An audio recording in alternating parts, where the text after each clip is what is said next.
Welcome to the Rational Egoist. I'm your host, Michael Leibowitz, and with us today is my good friend.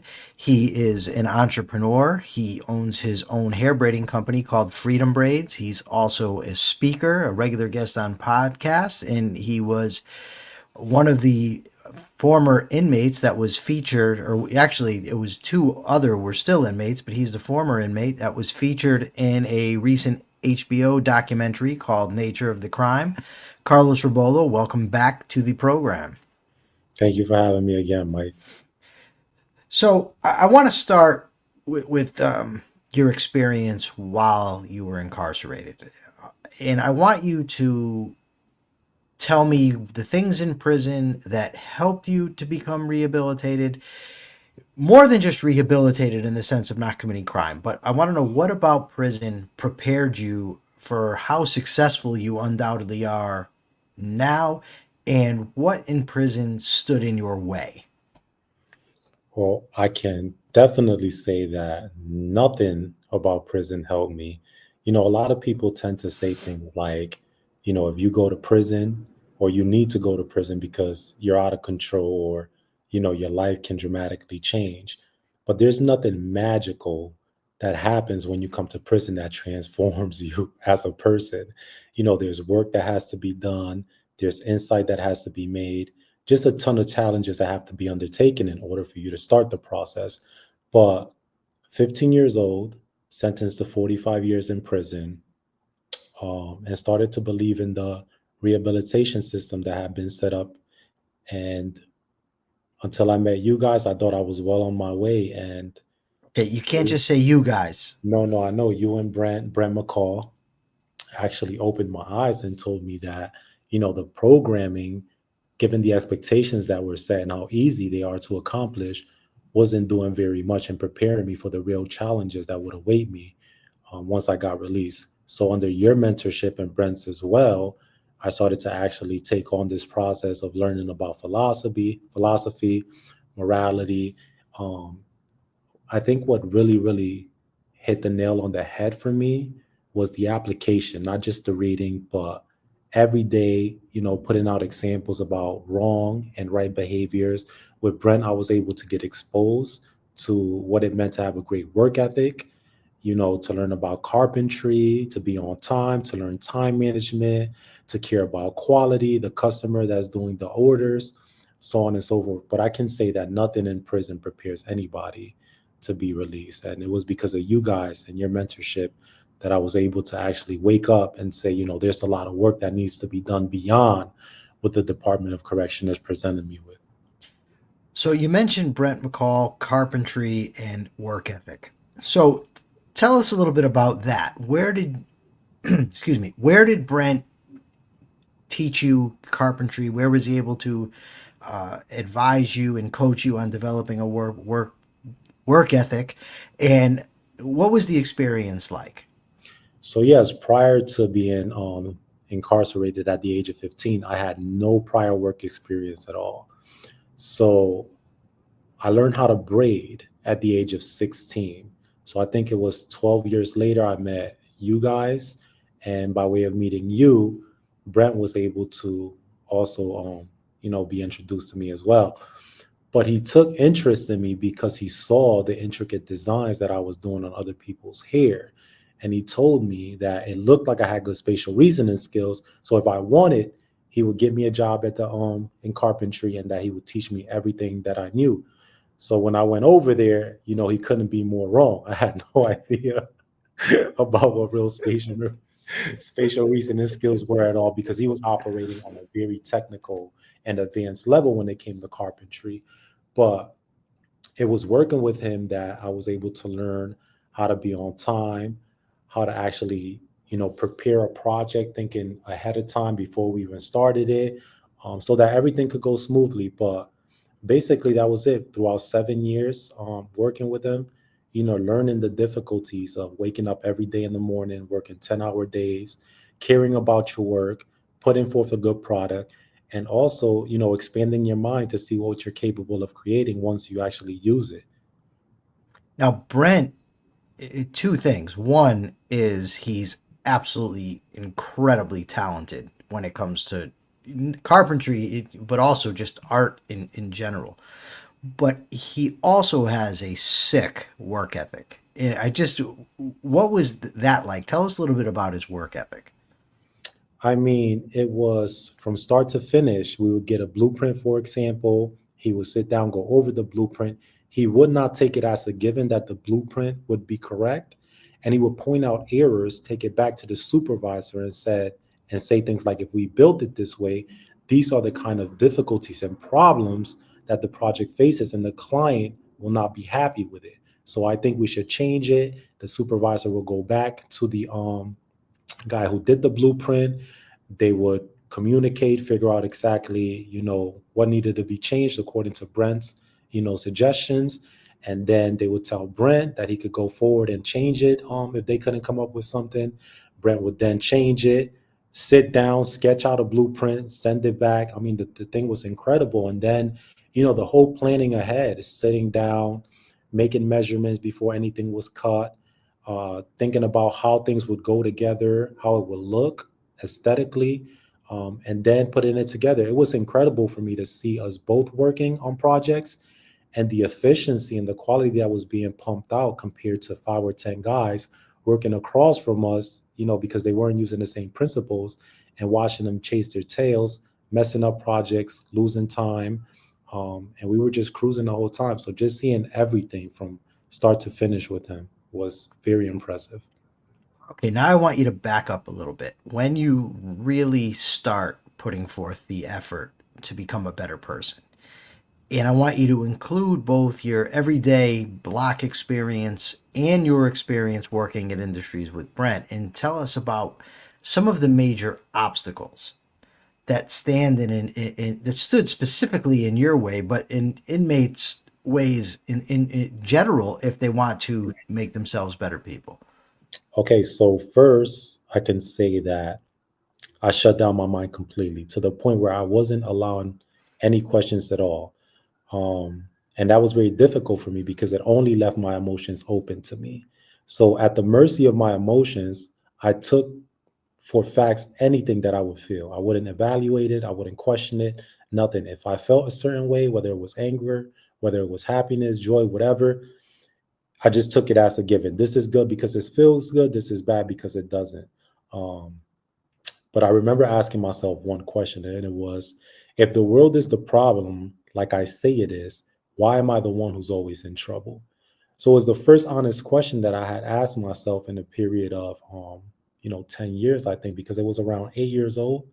I shut my mind down because I didn't think that, the kind of person that I was, loved school, straight A student, loved to learn, couldn't survive in the environment that I was in. So I shut my mind down. I asked that one question when I was in SEG after repeatedly getting sent for fights and for defying authority and breaking rules and things like that. So I realized that I had a lot to do with the reason why I was always getting into trouble. And with that question, I started looking at things differently. I started working, I got a job, uh, basic jobs in prison. And it wasn't until I went into the unit and met you guys that my eyes were open in terms of the kind of difficulties that I would have to face to change my life. So, for example, I knew that I had to read a lot. So being in the cell with someone who was inconsiderate or making noise, um, you know, going to work and trying to be responsible and seeing everybody else cutting corners, and then supervisors who are supposed to be, leading and setting the example and setting the tone, creating the culture of the kind of work ethic that you need to survive out here and succeed. We're going, against it, um, thereby punishing those who try to do good and rewarding those who try to do bad. It was very difficult, but I can also say that, doing the kind of work where you're trying to reason with yourself and are constantly facing contradictions and inconsistencies and conflicts in your own ideas, values, and feelings, and then trying to find ground where you can reason with other inmates and not finding the same, you know, um, the kind of reasoning that would help you was very frustrating and difficult. So a lot of hypocrisy, a lot of inconsistency, a lot of manipulation, a lot of easy way outs, cutting corners, evasions, all of the things that I was engaging in and was trying to get rid of. I would face it every day in my relationships and interactions with many inmates and staff members in the Department of Corrections. See, that's huge for me because I think most people would understand that other prisoners will make it difficult for you to grow and change. I mean, they're out there, they're slamming dominoes, they're yelling, they're screaming, arguing about basketball. But the staff, for instance, even the case of the noise, excessive noise is against the rules, but the staff doesn't do anything about it. They just allow it to transpire. But then you also see the way that they behave, sleeping on the job, talking inappropriately with inmates. And in the case of Ed Industries, I remember Brent would be trying to do the best he could, and they're telling him, "Oh, don't worry about it," or he's going to get a job done, and the staff tells him to slow down because they want overtime. That stuff, hits very hard because it's bad enough to be pushing against the inmates. But then when the staff are discouraging you, like, I mean, in programming or just talking to the correctional officers and they're telling us, you're being too hard on yourself. Everybody cheats. No, everybody lies. Don't worry about it. And I remember one instance where Brent, he found an extra item in his commissary bag.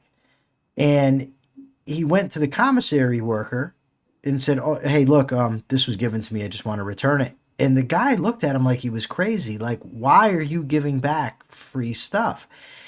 And I don't think that unless you've experienced it, I think it's hard to fathom how demoralizing that is to deal with on a day-to-day basis over a span of years and decades, really.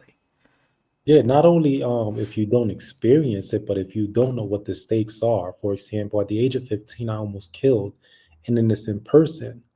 So to have to live with that and figure out exactly what kind of values and ideas I had that would lead me to disregard human life in that manner, where I can just think that it was okay to kill somebody because I wanted guns or I wanted their property and breaking into their house, and to tell me things like, oh, giving something that could be stealing is too much, like you're being too hard on yourself. Like, no, these are the little things that led to the big violation of someone's human rights. So I see the picture clearly, and understanding those stakes and getting away from those behaviors that people think are very minor, to me is a very you know mishap and misleading of the Department of Correction and its staff to think that those little things aren't that serious. But to me, I knew, because I started to understand how those little things ended up leading me into very, very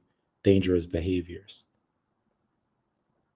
Yeah, people will say to me, Carlos, well, you criticize the Department of Corrections and you say that they don't help rehabilitate anybody, but yet you claim to be rehabilitated. And I'm just like, well, yeah, here's the problem. I had a very unique set of circumstances in prison. One of which was meeting Brent in 2001, being in the block with him from 2003 to 2018, and having him as a cellmate for 11 years. So I had somebody that was constantly there to criticize me, to give me feedback, to help me grow, to serve as an example, and also to let me know that it was okay to do what was right when everybody's discouraging you from doing what's right. Most people aren't going to have that. And then, of course, I became friends with you. So now I have another friend that I'm talking to every day. And as I'm teaching you, I'm learning, right? I'm teaching you about philosophy, morality, economics, psychology, this sort of thing. And then I'm growing from that. But now, in turn, you also have people that are supporting you when the other inmates are discouraging you. I mean, who knows how many times guys are telling you, "Oh, you're that white boy. He's manipulating you. He's brainwashing you," and I would just be like, manipulating him to what? Tell the truth, work hard, Yeah. not steal. I mean, like, what am I getting out of this? What am I manipulating him to do exactly? But I would like if you didn't have the support system of Brent and me, how difficult would it have been for you to make the requisite changes in order to prepare yourself to get out of prison? And I mean, and stay out of prison, I should No, say. no, I think that it would have been very, I know that it would have been very difficult because at its base, I think that what another human being offers us in terms of them being conscious is that unlike reality, you can get away with a lot of things, but eventually it'll clash. But when you're operating in a certain manner where you can convince yourself that it's correct, and then you voice that or you behave that way in front of somebody else, and they look at you like you're out of your mind and they check you, that's like reality being embodied and coming to life and saying, no, I am a wall, and you're about to bleed for banging your head against it really fast. So to have two consciousness, two different minds and two different people, constantly calling me out on the things that I was doing that were wrong, the things that I was saying or thinking or evaluating, to constantly have that correction and to reflect back on myself was a great, great help, every day, as opposed to people encouraging my wrong thinking, my wrong behaviors, because you're full of that. I always say that in corrections, what makes it so dangerous is not the inmates, it's the staff, because the staff set the tone, they create the culture. And I always thought that there was nothing worse for guys who have, committed serious crimes to go to one particular space in the prison area, say it's a program or it's school setting, and then being told that you have to in this area think critically and then go back to a unit, and the impression is you can behave however recklessly you want because it doesn't matter here. And I think that for the staff, given who's working in the unit, you face that on a daily basis. You have some that are consistent, you have some that are over the top, you have many that are inconsistent. And so every day you wake up with a struggle of, do I hold on to the person that I want to become? Or do I take the easy way out and continue to be the person that led me here? And then you get out into the streets, and the little changes you think that are enough to get you out or to help you stay out and become successful, suddenly all as a resource isn't available to you because you didn't do the honest work. And so because realities consisted of challenges every day, and when you come out here, there are going to be many challenges, you start falling short again. And before you know it, unfortunately, a lot of people recidivate and come back to prison. But the Department of Corrections will have them believing that they're doing anything that they can to rehabilitate them. But it's those things that they need to be aware of. I don't think, I mean, I can't convey how demoralizing it is on Very. a day to day basis.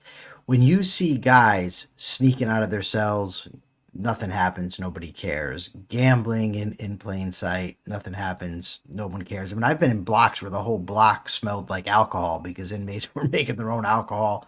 Nobody cares. And when you are trying to do the right thing every day and you're just seeing that there's no consequence for doing the wrong thing. And sometimes you even get punished for doing the right thing. Like I remember we come back from the industries from work, and you're supposed to put your name on a shower list.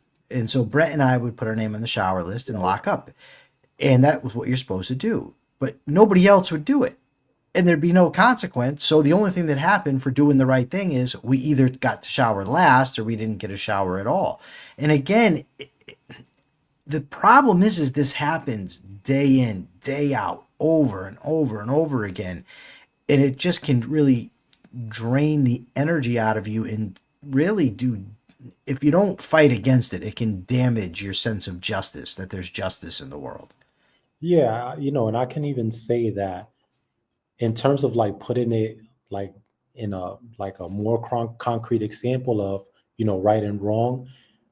It's not like if people listen to it and be like, oh, slamming dominoes, oh, locking up when you're not supposed to be taking a shower, so on and so forth. But I can give you an example of a guy who I knew that asked me one day if he could come out for rec on the opposite tier because it wasn't his rec time. So he's like, do you think it's wrong for me to come out for rec? And I'm thinking, first of all, there's 48 inmates to 7 phones. If you get on one phone, you're going to create problems because somebody else can get on the phone. If you go outside for rec and you go and play basketball, that means there's one less player who's supposed to be playing basketball, and we're locked up most of the day. But even beyond that, I asked him, what was he in prison for? And he said, well, I just got sent back because I was in a halfway house and I was driving a car I wasn't supposed to be driving. I said, so you got sent back to prison because you snuck around to do something that you weren't supposed to be doing. And now you're asking me if I think it's okay for you to sneak around and do something you're not supposed to be doing. So let's pay attention to the consequences here rather than the idea that you can get away and somebody may catch you. So it's not really whether somebody catches somebody doing something wrong or not.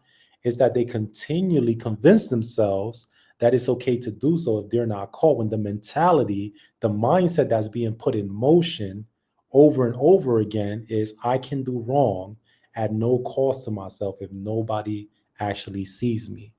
But it always turns out bad because eventually you get caught.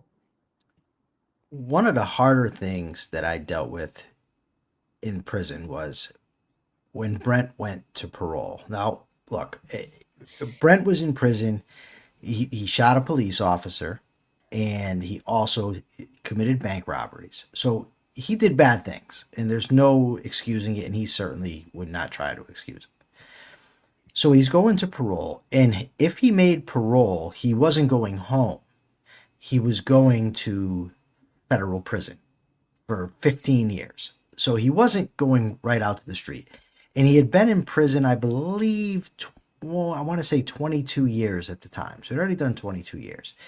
He'd been ticket free at that point for 15 years. He met all the criteria that you're supposed to meet in order to make parole. And when he went to parole, they denied him, and they said, due to the nature of the offense. Now, here's the problem. The Connecticut State Legislature determined that his crime was parolable.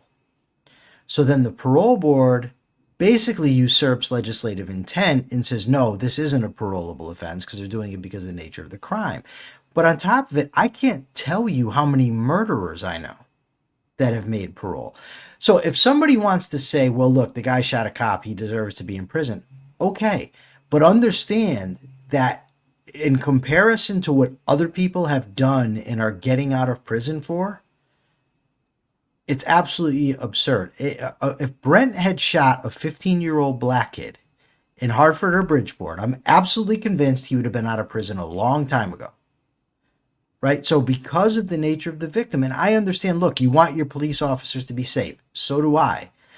But you've got a guy who's had a positive impact on countless people, you and I included, who's worked incredibly hard to get out of prison. I mean, to become a better person, is continuing to work hard, and even after the devastating news about not making parole, continues to strive to be better and to be a better person. And what I try to explain to people is that other inmates see this, right? So we all know what Brent does, what a good human being he is, his character, his integrity, everything. Other inmates know how hard he works. And then they see him get denied parole, and then it's like, damn, why am I trying to be better if this dude can't even get out? So the repercussions are far more than just to Brent. You know what I'm saying? Yeah, no, 100%. This is the thing too I want to mention. So two things regarding parole with the usurper and legislative intent, but also the impact that Brent has had on me and you and countless of other inmates. And people that were in there and are no longer in prison and are now out in society, in terms of setting the right example, is that it counts for a lot, because I know many, many inmates who are in there and still impact society via phone calls, via visits, via mail, because you can send a message that can change a decision that somebody's considering to make, whether for the good or for the worse. While I was on in my parole hearing, they were going over everything that I was doing, and they can see that a lot of the work was on the outside as on the inside. And one of the parole board members asked me, why does it mean so much to you? Like, why do you continue to reach outside of the Department of Corrections to create this kind of, change and impression on society to affect it in a positive way? And I told him, because the idea that you stop affecting society when you go to prison is a myth. There's no such thing. I see every single day people get on the phone and say, man,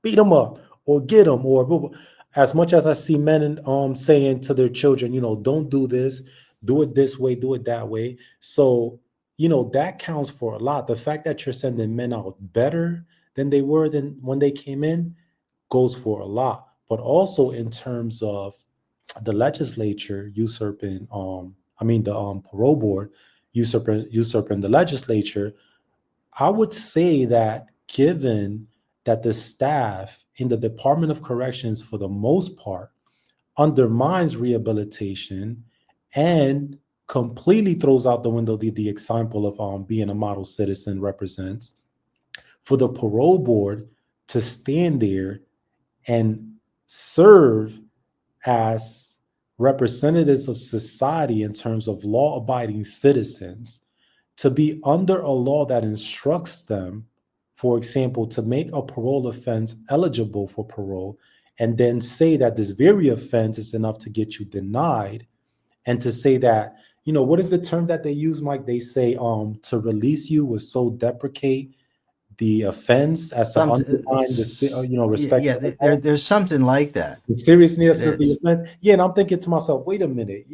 You guys are supposed to be law-abiding citizens who's overseeing a criminal who's actually worked towards rehabilitating his life, and you're supposed to be so strict by the letter of the law that you shouldn't allow any wiggle room to give the impression that the law doesn't matter.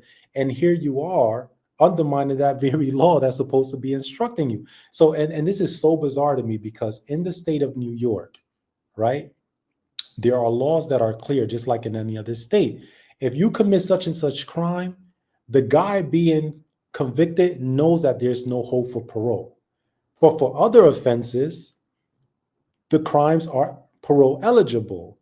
So in the state of Connecticut, if you commit a murder, right, as an adult, you'll never see parole, right? Everybody knows that. For felony murder. Yeah, in New York, if you commit felony murder, you are eligible for parole. So in the state of New York, these men that are in the HBO documentary, given the crime that they committed, the state legislature has decided they are parole eligible. And then the commissioners of the parole board find it intelligent to say, no, given the very nature of the crime, which makes you eligible, is why we're making you ineligible for parole, which gives these men the example, the opposite example of what the parole is trying to set, which is the law matters, which to me is just ridiculous. And it happens in the state of Connecticut as well. Given Brent's situation, here he takes a 15-year-old that has no prior work ethic, has no real idea about what it means to be on principle, stand on principle, morally right, to have guidance, to live a moral life, to like understand what it is to be a truly happy human being, why being successful matters, why impacting the lives of other people matter positively.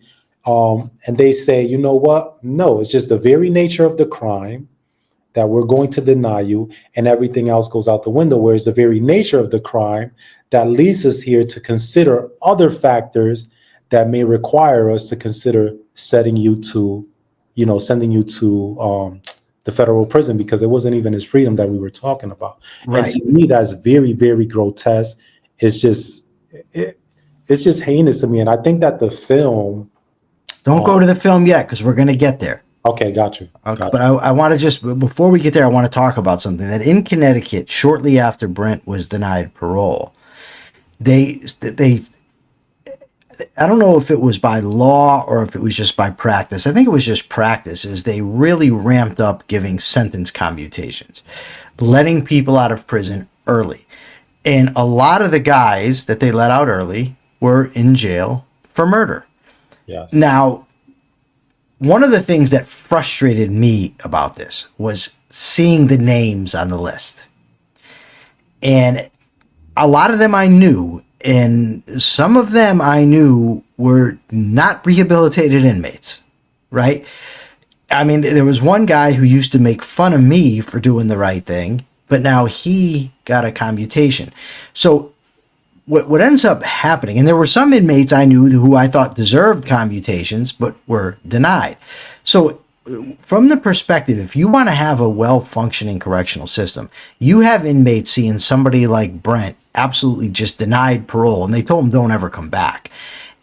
But then you've got convicted murderers who have spent their entire sentences gambling that are being released.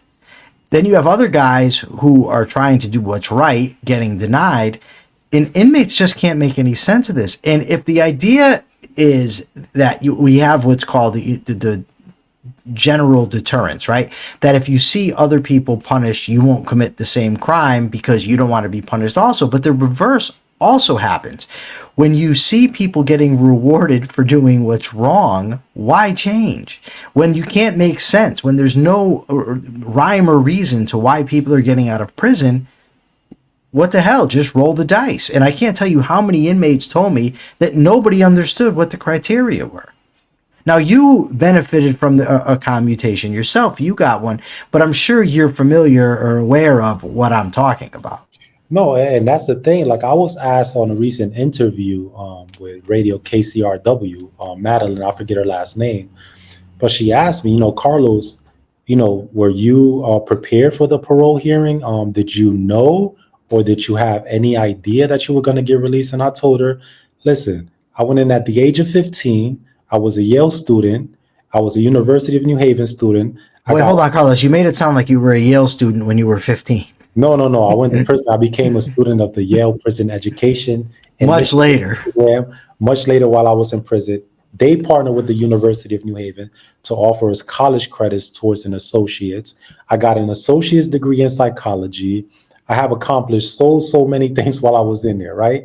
And I told her I went in there confident that they did not have the proper metrics to measure my rehabilitation. So I could have been the greatest person in that facility and created the greatest change in my life. And had they released me, they would have released me without understanding exactly what my rehabilitation was standing on. And if they would have denied me, it would have been the same thing.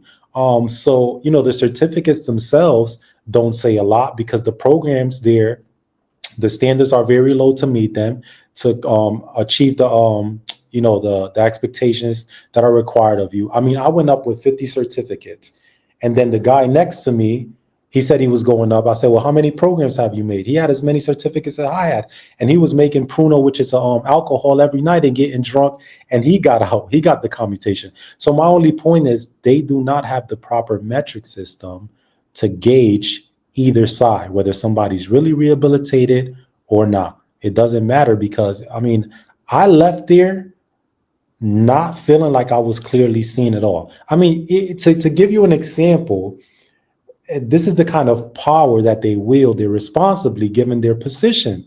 How can you ask a parolee or a potential guy who's going to make parole the question of, and this was Deborah Palmieri, she asked me, if you were in our chair, if you were in this side and you were evaluating you, how would you go about it? What would you consider?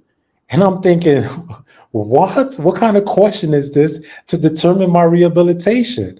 Like, how could I answer that without offending them and actually putting them in a position where they could further wield their power responsibly? So I gave them the answer that they wanted and felt completely demoralized for it. Because at that moment, I would have told them I would not be sitting here holding this parole hearing because everything that tells me that I would be guaranteed to determine this person's character is completely flawed. The high dependence on the Department of Correction and its programming and its informals and so on and so forth, the references that are given can't be trusted because the whole department's culture is, corrupt. So unprofessional, inconsistent. So I don't have anything to go off here. So that question in itself proved to me that, they were just off the fly. Whatever the feeling this guy gives us is what we're going to go off. And maybe the little things that I presented, help. But for the most part, given the people that they denied and they've let loose, they had nothing substantial to go off. Okay, now at some point you get approached by HBO and they're doing a documentary. How did this come about? What is the documentary about? So you started doing interviews on the radio after the Department of Corrections chose to split you and Brent up for writing Down the Rabbit Hole, How the Culture of Corrections Encourages Crime. Nice plug. Which is a book about the unprofessionalism, corrupt practices of the prison system, and particularly the prison that we were in. So you start doing these interviews on the radio. I think you suggested that I do them as well. And I began to call, I'm not sure, but I began to call. HBO got a hold of the interviews because Todd Feinberg turned those into a podcast. They reached out to my lawyer reached out to me, and I agreed to do to be a part of the documentary, which evaluates the parole systems across the country, particularly though in the state of New York and in the state of Connecticut, where the two other inmates, which are still incarcerated, are also a part of the film. Okay, now the name of the documentary is Nature of the Crime. Yes. And I didn't know when we went to the screening in New York, I didn't know what that meant. But it turned out that what Nature of the Crime meant was exactly what Brent had went through, where people are denied solely on the basis of their offense. Now, let me be clear. I watched that documentary. The inmates that were featured in there, they were in prison for heinous acts. I have no way to know whether they're rehabilitated or not. I have no way to know that. I couldn't make an assessment. I don't know anything. In the documentary, they of course presented them as if they were rehabilitated, but I don't know how they would know, the people that made the documentary. Anyways, but the point is, this is a salient point, is they're being denied not for not being rehabilitated. They're being denied based on the nature of the offense. Yes, the very thing that makes them eligible for parole, they're being denied on. And mind you, there was statements that were given by former and current parole commissioners that the majority of the cases are being evaluated as they're holding the hearing. And most of the folders are about 2-3 inches thick. So being that they're dishonest in their approach, their default is to use something that's common in the state of Connecticut and New York, which is, we're going to deny you based on the nature of the crime. Because if it's already horrendous for people who are not familiar with criminal behavior or can't fathom how someone could ruthlessly intend to take the life of someone else, and they're not sitting down to evaluate this critically, where they would get answers that make sense to them, then of course their default level will be, this was just a heinous crime, and based on the nature of it, you don't deserve to be released. Disregarding all of the work that may have been done, all of the testimonials that may have been submitted, all of the evidence that may be provided for them for the inmates' behalf, that they have been rehabilitated, it doesn't matter, because what stands before them is something unfathomable that they can't wrap their heads around, and also that society may respond negatively to their decision if they were to release anybody with such a heinous past. Their default is just the nature of the crime, and I think the film depicts that very well. Now, it's important to state here that whether we think that murderers should be let out of prison or not, it's not relevant. The law says that they can be. Yes. And the law sets forth the criteria that they're supposed to meet. And the law makes that crime parole eligible, but then they're being denied based on the crime.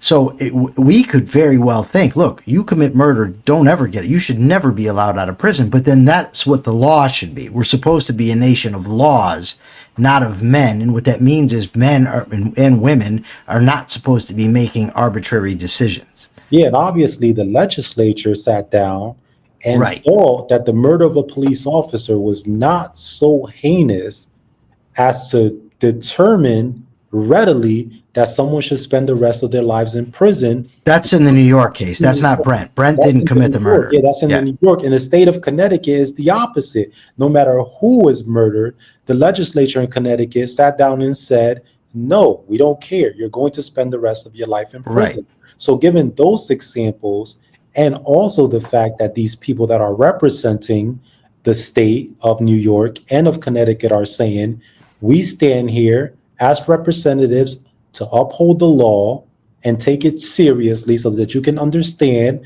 what it is to be a law-abiding citizen. We're going to actually determine that you are either rehabilitated or not rehabilitated in anything other than the nature of the crime, because it is the nature of the crime that makes you eligible for parole. So to throw that out the window and say, no, this is the very thing, the very reason that we're going to deny you, I think is just not only undermining the law, but also, in a sense, criminal in itself.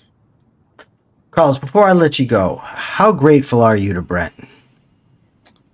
I can't even explain it, Mike. I mean, I was able, after serving 24 years in prison, to get out and embark on a journey where the stats tell you that about 30%, I think it may be even 60%, if I remember correctly from the business textbooks that I read while I was in, taking my degree, that they fail within the first 2 years to become an entrepreneur and start my own business.